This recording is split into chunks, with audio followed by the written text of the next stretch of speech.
Yeah.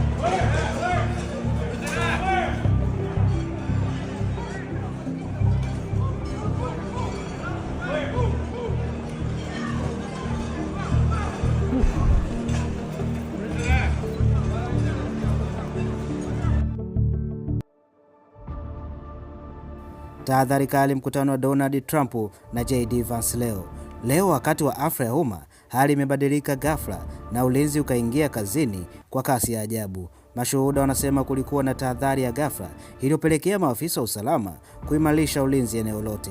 Katika matukio kama haya, vikosi maalum vya usalama huchukua hatua ndani ya sekunde chache tu ili kuhakikisha hakuna hatari na wakabili viongozi. Ingawa hakuna taarifa rasmi la tukio kubwa, hatua hizo zimezua maswali mengi miongoni mwa watu waliokuwepo.